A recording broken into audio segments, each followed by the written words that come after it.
welcome back to ELT Under the Covers. You are back again with myself, Neil, teacher of Team Teacher China, and to my left, right, depending on how you're looking at the screen, I have the esteemed, the ravishing, I forgot another R word, but it is Rich. The rough, the ready. Do I have to do my own introduction these days? Thank you very much for Naughty Neil. No, wait, we weren't going to use that, were we? Neil, the nice guy. Nice guy, Neil. Nice guy. I'm not sure about that one. Not sure about that one. Today, and I also have my friend. Oh, sorry. Oh, what is it? What is this?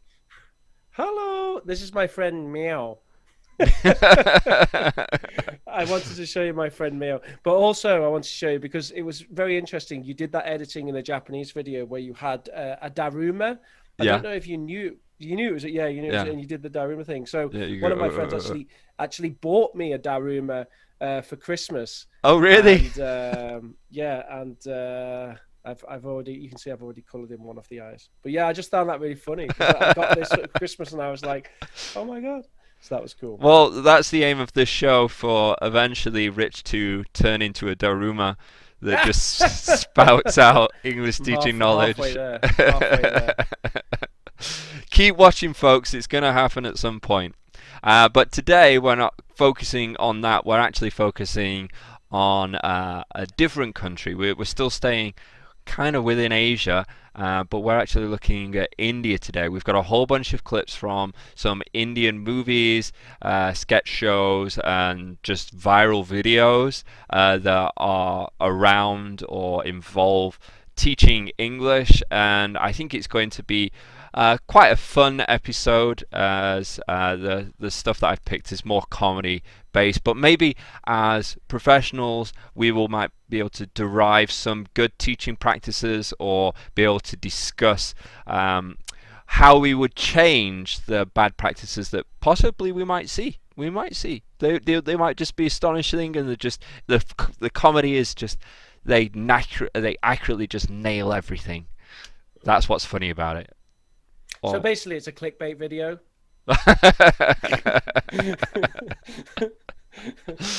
We're getting meta. You're going all Deadpool here. That's the wrong red. It's the wrong red. Sorry, I meant to mean serious English teaching analysis. Yes, but also we will be following this up with a video the week after, where we're going to be looking at some teachers from the British Council in India that I know are very, very good teachers, and also very excited to watch their lessons and just, spout how awesome they are. So, are we ready for queuing up and lining up and getting that videos ready? Oh yeah. This first clip that we have is from a movie, and the scene is these two guys that are waiting in the English class, and they've got a funny English teacher coming in. I'm not going to attempt to pronounce the name of this movie. I'm sorry. I know it has the word Obama in there, and that's as much as I can really say or pronounce. Do apologize. Don't beat me up too much in the comments. But I'll leave the name of the clip, the name of the movie below in the subtitles, so you'll know what I'm talking about. All right, let's play this clip. It's Phas Gaye Re Obama. Just nail it. Okay. वहाँ पर भाई हवा में वो चल रही है आजकल स्केटिंग वगैरह जो है पता है तेरे को वहाँ पर और एक से एक hello You long hair and lanky fellow, stand where you're sitting. Teacher enter, no notice. Full insulting. You mother father's manners, this. It's like Jar Jar Binks or something. Speak in English. This English coaching, not a local language. Actually talk was that sir ji ki Oh no, stop. Sorry sir. Sorry ka baby. You together thinking, English speaking like a rice plate eating? No. Never. Not. English speaking not a children play. English speaking like a undertaker play. Taj Mahal create. Taj Mahal create. Yes. Again time. Careful. Again time this behavior. So touch to my fingerprint. You chick. So big chick. You chick. Rat chick. Understand? Yes, sir. The postman, the busy man, the collector letter from the fever. Student chat bhandar. Stand up. What did we just see?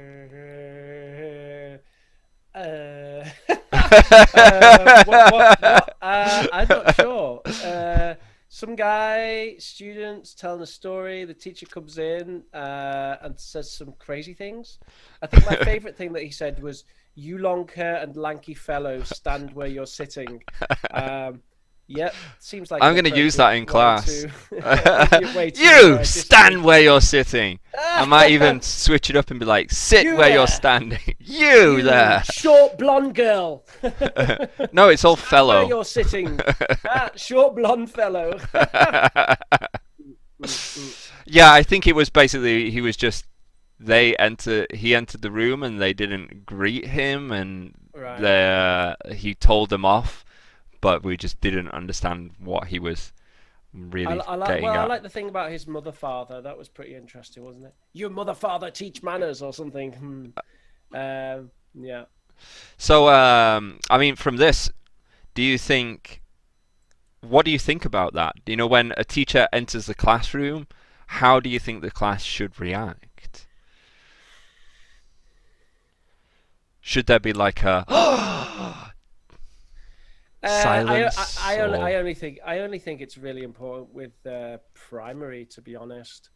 Some people might say secondary as well. I think if anyone's taking it as far as to say that adults should do something special when a teacher enters the room, I don't think so. I don't really see it like that. I mean, if they do, sure, but no. For me, it's when the teacher starts the lesson. Sure, that's different. You know? But when they enter the room, not necessarily. Well, how do you start a lesson with adults? You know, You just stand at the a front. pistol, shoot a pistol. Well, you just stand at the front of the class and hold your arms out like this, and if you want, you can say, "Hey, everybody." And all you need is for the first few people to get it, and then everyone will get it. But just by standing at the front and sticking your arms out. To be honest, in my experience in adult classes, you walk in and they're pretty much in dead silence anyway, so it's not really an issue.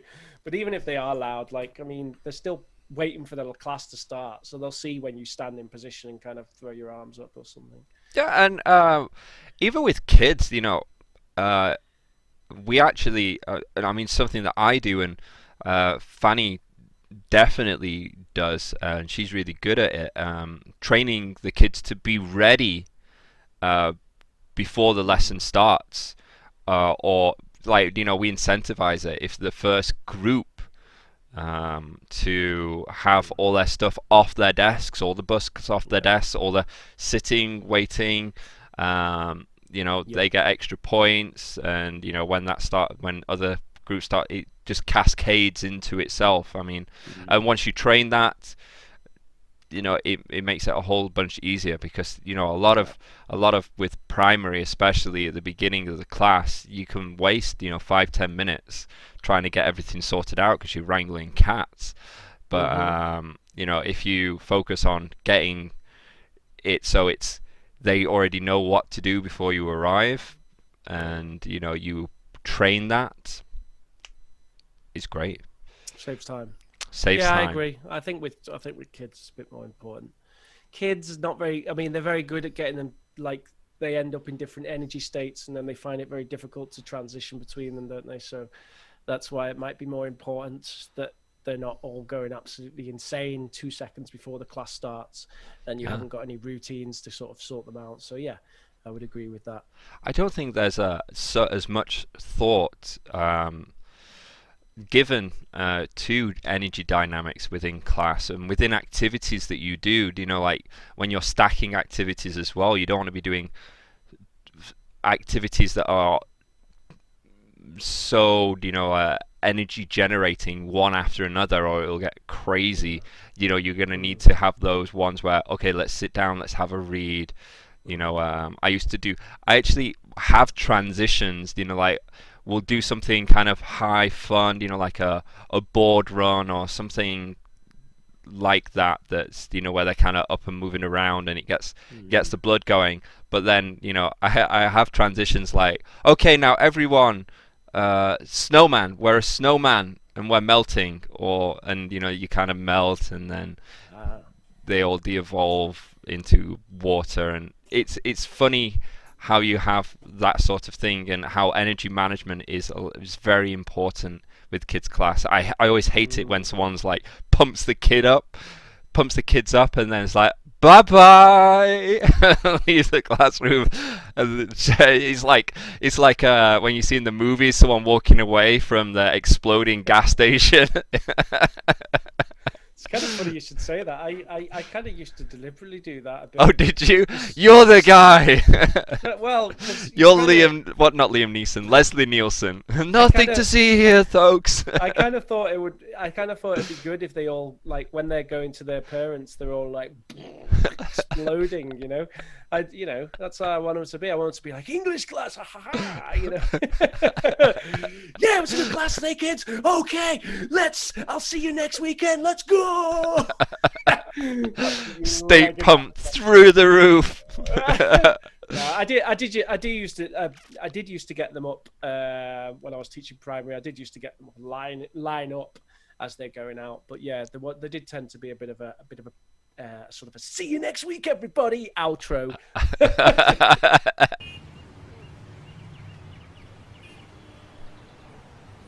ਓਏ ਮੇਰੀ ਗੱਲ ਸੁਣ ਲਓ 6-6000 ਰੁਪਇਆ ਆਪਾਂ ਨੇ ਭਰੀ ਹੈ ਫੀਸ ਇੰਗਲਿਸ਼ ਦਾ ਇੱਕ ਅੱਖਰ ਚੁਣ ਕੇ ਲੈ ਕੇ ਜਾਣਾ ਇੱਥੋਂ ਮੈਂ ਤਾਂ ਸੋਚ ਲਿਆ ਵੀ ਇਹ ਅੰਗਰੇਜ਼ੀ ਹੱਥ ਨਾ ਆਈ ਅੰਗਰੇਜ਼ੀ ਵਾਲੀ ਮੈਡਮ ਤਾਂ ਪੱਕੀ ਲੈ ਜਾਣੀ ਹੈ Ready for the English class. It's a whole big class.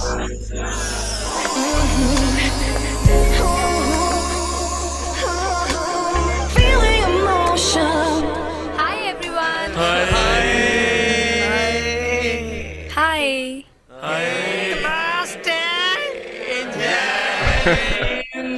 Why are they saluting? Down, please sit down. Bat jao. Well, मेरा नाम है मोना. Hi, Muna. ਤੇ ਮੈਂ ਤੁਹਾਡੀ ਇੰਗਲਿਸ਼ ਟੀਚਰ. ਨਾ ਅਸੀਂ ਤਾਂ ਮੈਡਮ ਜੀ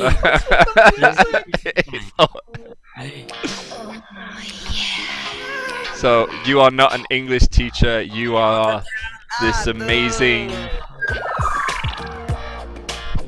बैठ जाओ. ਤੁਸੀਂ ਖੜੇ ਹੋ ਜਾਓ. हाँ जी ਤੁਹਾਨੂੰ ਅੰਗਰੇਜ਼ੀ ਆਉਂਦੀ ਹੈ? अंग्रेजी तो आती नहीं जी, बोडा भी मास्टर डंके नहीं थे ना जी.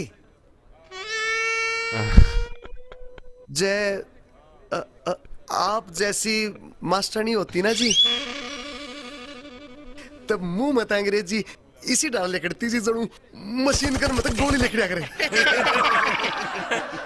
Should we have subtitles on for this? There's no subtitles.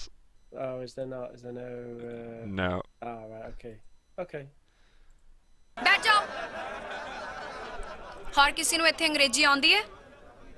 मेरी सब ਨਹੀਂ ਜੀ Oh my god. Oh my God. Indeed. So now, 10 ਰੁਪਏ ਛੋੜਦੇ ਆ ਜੀ ਨਹੀਂ ਤੇ ਅੰਗਰੇਜ਼ੀ ਤੇ ਮੈਂ ਛੱਕ ਕੇ ਬੋਲੇ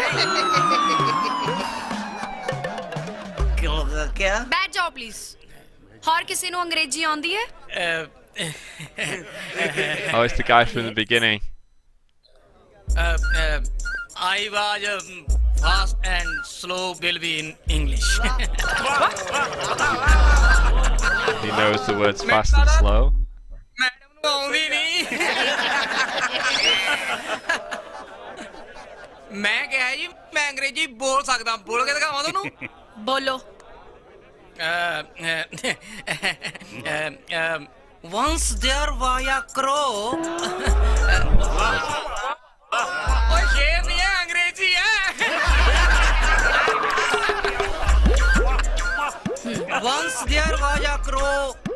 ਉੱਪਰੋਂ ਪੈਂਦੀ ਸੀ ਸਨੋ ਮਹੀਨਾ ਸੀਗਾ ਪੋ ਮਤਲਬ ਮਹੀਨਾ ਪੋ ਜੀ ਕਹਿੰਦੇ ਨਹੀਂ ਹੁੰਦੇ ਜੀ ਵੀ ਚੜ ਗਿਆ ਮਹੀਨਾ ਪੋ ਬਚਣਗੇ ਉਹ ਜਿਹੜੇ ਪੈਣਗੇ So I think we found the Indian mind your language. No, you beat me to it. You beat me to it. I was like, whoa, we're back in the 1970s again. I guess there's a lot of comedy like that in sort of India, just kind of.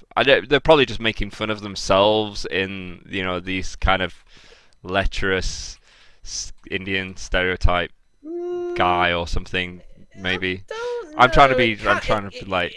Yeah, it seemed like it might be that. It's a little bit difficult to tell. It's a real shame we haven't got that with subtitles because that would be interesting to say the least. I think. I think basically she was trying to say, what sort of English do you have, or what English do you know, and they all seem to go into. I don't really know English, but I do know that you're this most beautiful woman I've ever seen, sort of stick. But I'm not sure what was going on with the guy with the crow story. If you know, and you can give us a clue, let us know in the comments, please. But from I mean, what would you do with a class like that?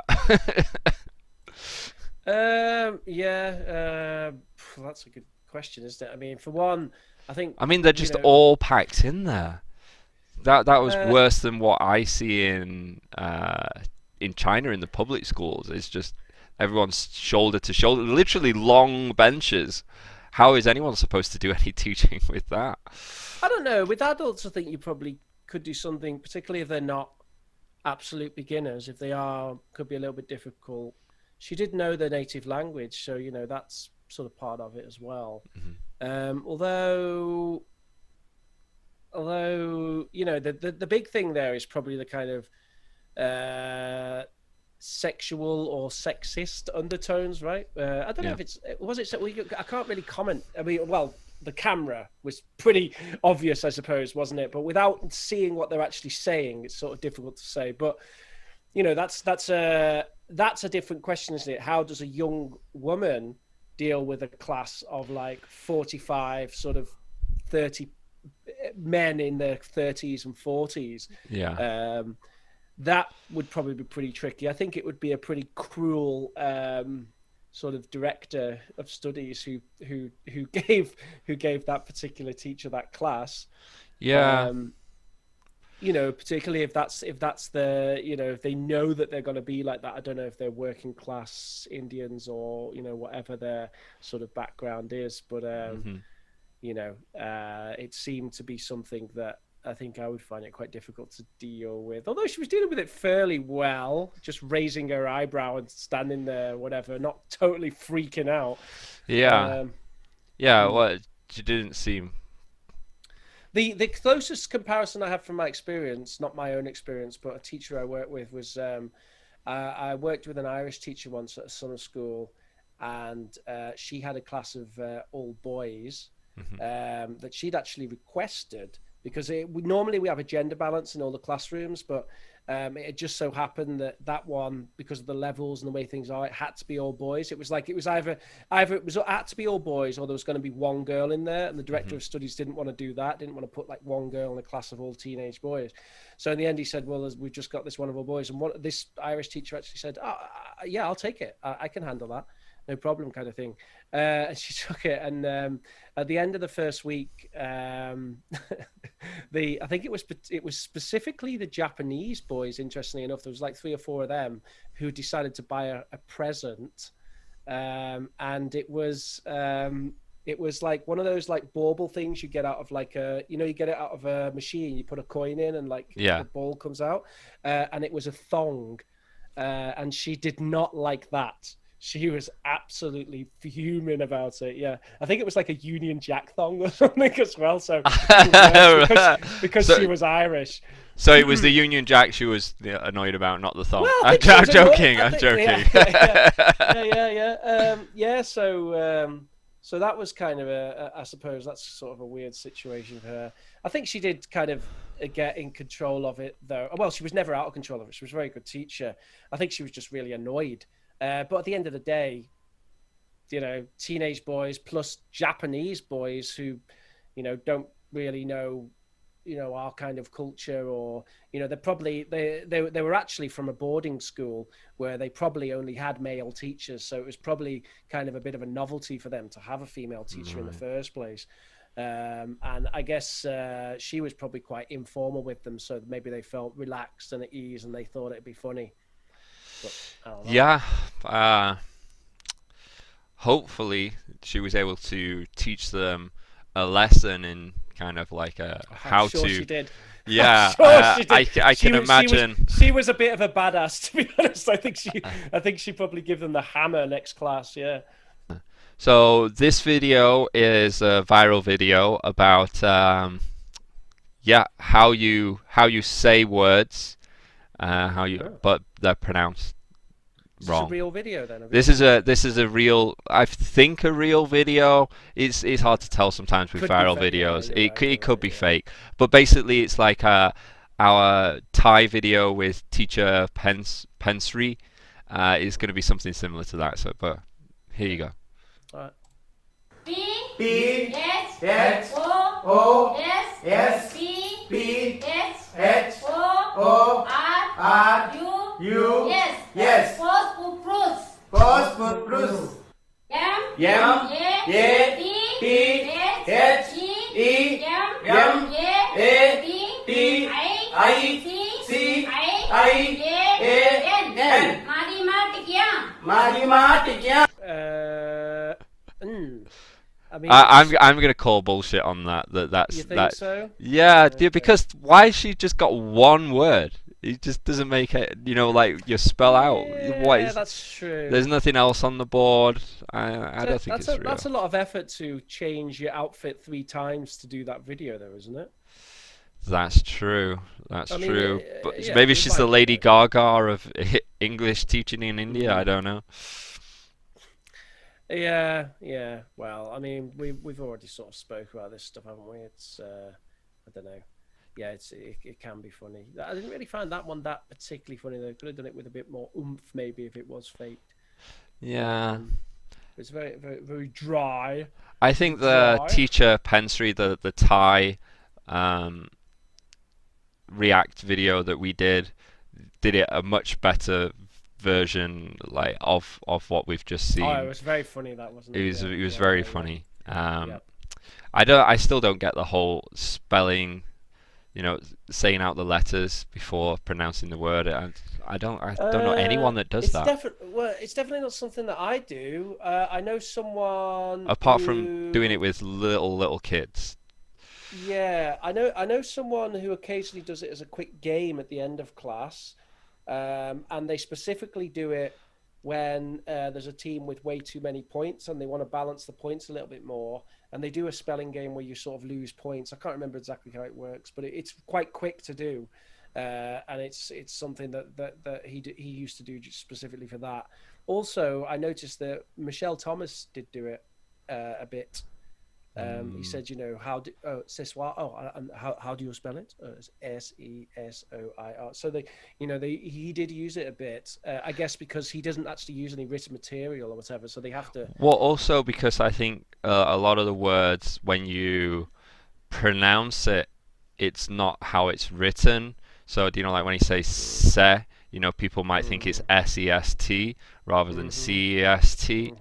So, you know, I think maybe that's to kind of acknowledge the difference of, I just made that mistake, people... didn't I? I spelt it as SE when you write it CEST, isn't it? I wasn't going to bring that up, but I'm sure people in the comments were just going to roast you on it. But you know, I was hoping that I'd slide underneath. I didn't realize that ce soir also used the "c'est" from "c'est la vie." It's maybe well, someone needs to listen to their Michelle Thomas French lesson. Yep, true. Good point. But, you know, I think in that context, it might actually be a decent idea. You know, when we've got words like phone in English, you know, if we get them to, if we're just doing like these speaking classes like a Michelle Thomas or a Callan sort of thing, where we say, okay, and how do you spell phone? And people are like F-O-N-E, and you're like, no, this is English. We're crazy. We put the PH. And they're like, what? But that's not how you say it. And then, the class just becomes a fight, and someone unfortunately always dies. Yeah, every time I teach. Yeah. Time. Just something you have to live with, isn't it? As an language teacher, 1 fatality per class. Yeah, I mean, please leave comments below how many fatalities that you have. So, it might just be our classes. No, please, just in case someone actually does have one, we best not. But, yeah. No, I bet there is a teacher out there that's had something like that, We've all had, like a kid pee himself or throw up or shit himself during a class. So, it's got to happen to someone. Yeah. The only thing I would say is obviously there is some utility to spelling, but like as you were pointing out, Neil, it's the kind of saying the letters out loud is of maybe limited utility. In my opinion, I know people do it. I would use it very sparingly. I do use it, but very sparingly. It's almost like it's an on the spot thing you could occasionally do. But yeah, I would also add that that I would use it, but I would use it if we're spelling something out. I would use it where more in like grouping and stresses. So if they're saying a word and their word is off with the stress, get them to spell it out, or at least group the stress points and be like, oh, where is it? Yeah. What are you stressing in this? But with that, you can do all kinds of stuff, can't you? If you're gonna actually work with spelling, well, then there's different ways of doing it. Like you can get the mini whiteboards out, give some teams, you say the word phosphorus, and everyone's like 10 seconds, 10, 9, 7, 6, 5, 4, 3, 2, 1, boards up. Everyone lifts up their mini whiteboard, and okay, that's 3 points, 3 points, 3 points, 1 point because you spelt it with an F or whatever. Yeah, so this is another teacher that became viral, and they became viral because they've got a unique way of teaching. All right. You don't write a letter. You don't write a letter. They don't write a letter. They don't write a letter. He does not write a letter. He does not write a letter. She does not write a letter. She does not write a letter. Right. Right. Present continuous. Present continuous. Present continuous. Present continuous. रहा है रही है रहा है रही है रहा है रही है रहा है रही है रहा है रही है रहा रही है I am writing a letter. I am writing a letter. We are writing a letter. We are writing a letter. You are writing a letter. You are writing a letter. Right. Writing a letter. Right. Writing a letter. Right. Writing a letter. Right. Writing a letter. Right.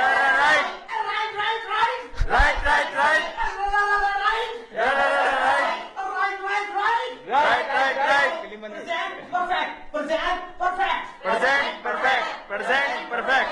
चुका है चुकी है लिया है दिया है चुका है चुकी है लिया है दिया है I we you they have I am you they have he she Ram Sita has He see Ram Sita has I have taken the pizza I have taken the pizza we have taken the pizza we have taken the pizza you have taken the pizza you have taken the pizza take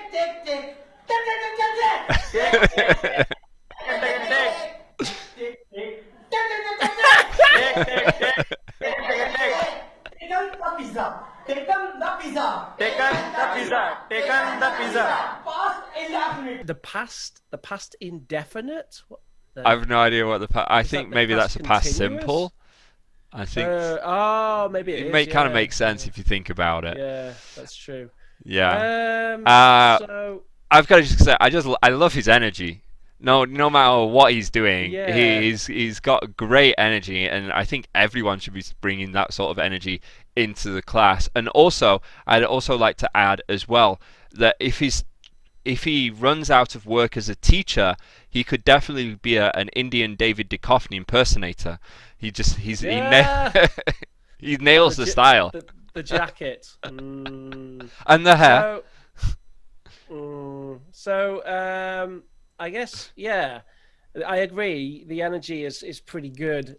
Maybe it's a little bit much. I would say like there's moments when you can go like that. I mean, I certainly I'm a bit hyper and I go a bit like that sometimes.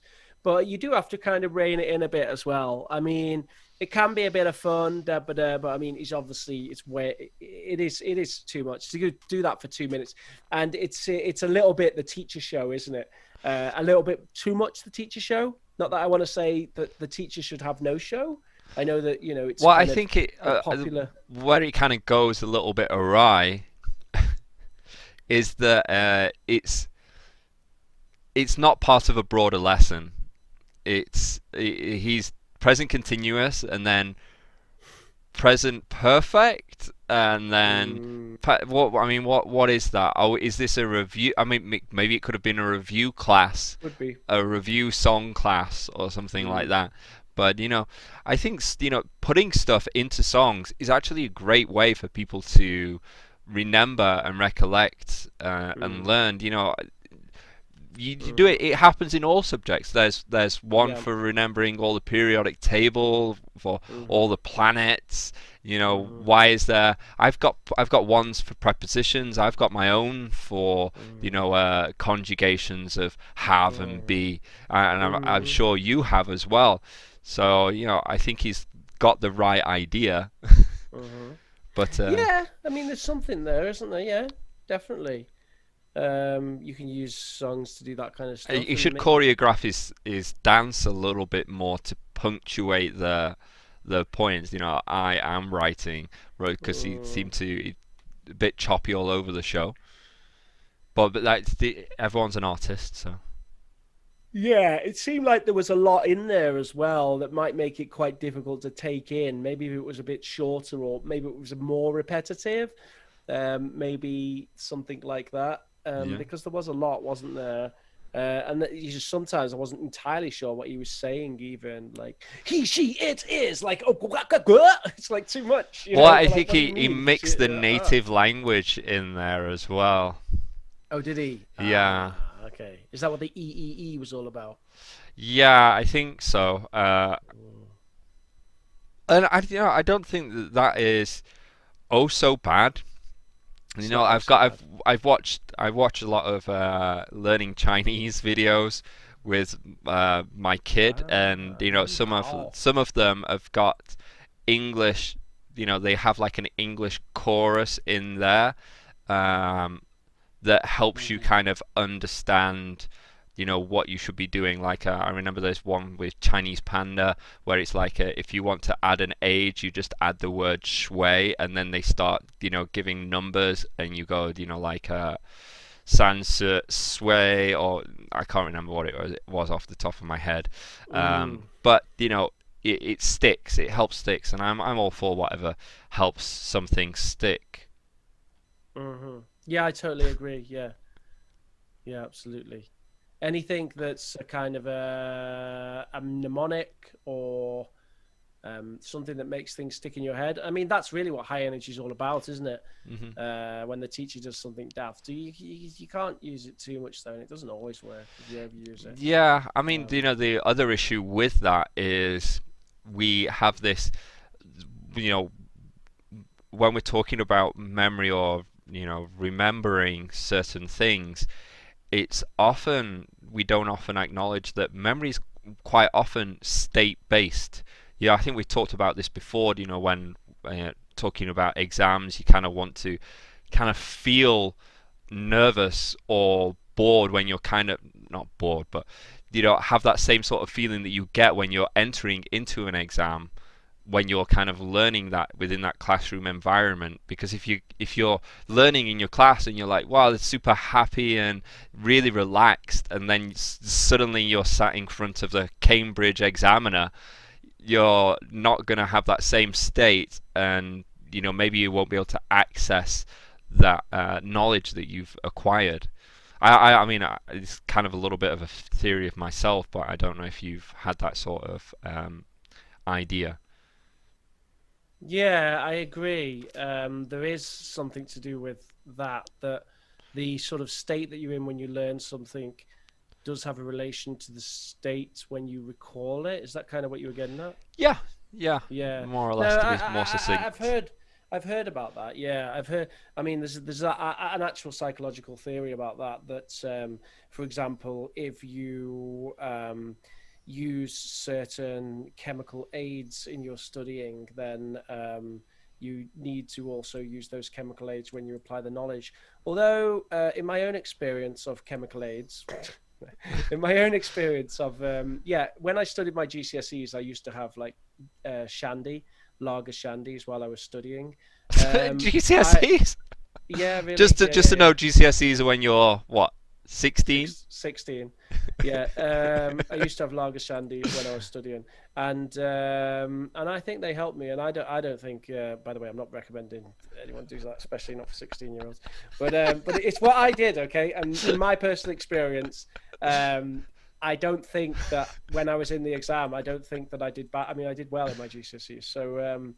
So yeah, lager shandies are pretty weak though. It's weak alcohol, isn't it? But yeah, I have heard that about the being in the same state and the links and stuff. But so I don't know how much I really buy into that. I think with a lot of these theories of memory, they are theories, and we don't necessarily have all the evidence of these. It's like the whole thing about learning styles. It's like it was a big thing. What was it? No, learner types. Visual learners and audio learners and all that kind of stuff. And then the whole thing got totally debunked about 5 or 10 years ago. But I'm not sure that it should even be totally debunked. I don't know if it was quite as mad as everyone was making it out to be. Like, oh, you've got to do this for the visual, using it as a rationale. Do this for the feely learners. Do this for the. Okay, maybe that's whatever. But to completely debunk it seems kind of wrong as well, because I think some people do. Some people specifically do not have very good visual memory compared to other people. That does seem to be the case, whether or not you believe in learner styles. Well, I think it makes sense to me, but also I think what we're not taking into account is during childhood the way that we're being programmed by our parents and environments change drastically. So it would make sense that our circuit boards or our circuits or the way our brain works will be very different depending on our environment, our parents, the input that we receive. And if we've got a parent that really focuses on doing something visual, then it makes sense for the person to grow up, more inclined to do visual learning or gravitate towards that, because that's the pathway that's more deeply ingrained. It's always the musician that's parents was a music teacher, or they sung to them a lot or something when they were kids. It has more of a so I don't think it's the case that you're a visual learner or you're an auditory learner or a kinesthetic learner or whatever. I think it's just there's certain grooves that we use more often, and then that kind of becomes like your favored position. But I think if you just think in total, what input can you receive as a person? Well, you've got tactile, you've got the movement, the kinesthetic, you've got visual, you've got auditory. You should be, when you're planning lessons, thinking, well, how can I cover all of these just anyway? Yeah, it makes sense. I mean, like you should be, maybe you should be getting them to lick stuff and smell stuff as well. Maybe there's olfactory learners out there. Yeah. That's some of my go-tos are all about licking and smelling. I haven't been able to incorporate that into the online classes yet, though. No. You just Don't know send how it you do through the post. Yeah, this meat, Teacher Rich, is not as attractive as the way that you're describing it with these adjectives. It took 3 weeks to kind get of to rotten, rotten meat. Yes, No, today we're going that to learn meat is sweet. disgusting, rotten. But Meat is sweet. I think it's going to be interesting as neuroscience, psychology all becomes a little bit more integrated and a bit more assessed from a meta point of view, because it really is very much new science, and it's almost like where with education and development of education and approach to teaching, it's been developing separately to it, and they've been picking stuff from there as it's grown. But I'd like to see more integration with that sort of thing, because I do believe that there are emotional states do store memories differently, and there are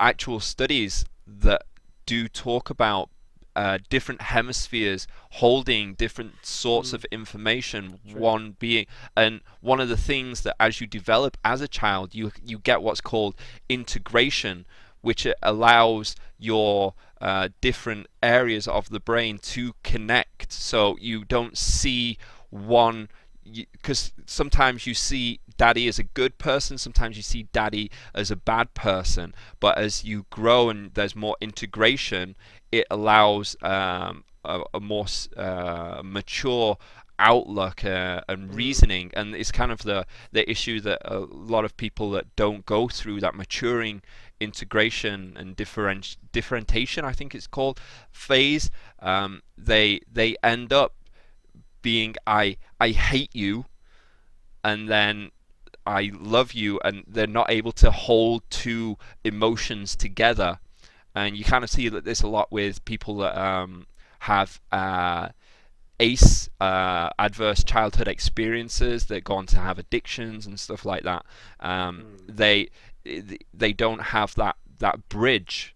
So from a teaching point of view, it would make sense that you kind of have to bridge certain states when you're kind of learning and stuff like that. And that whole idea that with people that are epileptic, when they cut the links between the two hemispheres, and they found that people operated separately, but then they did those studies, I don't know if you ever heard about them, where they have the person being shown like a flashcard to one eye while covered the other, and they're asking the person questions, and and then they do it to the opposite side, and one side of our brain can speak, and that's the one side speaking. They actually give an answer to what they see on the flashcard, but then the other side, they have when the other side sees the flashcard, they get the one to write, because the other part of the hemisphere, I can't remember which one was which, can't speak. They write their own different answer. It's very interesting. Yeah, I heard about an experiment, yeah. something like that. I don't know if it was the same one, but a different one where they were somehow able to isolate the two hemispheres. I don't know if it was actually in people or if it was in animals, but they literally were able to make it so they did something to disrupt the link between the hemispheres, and like they did something whereby like it was something to do with, as you said, with the eyes as well.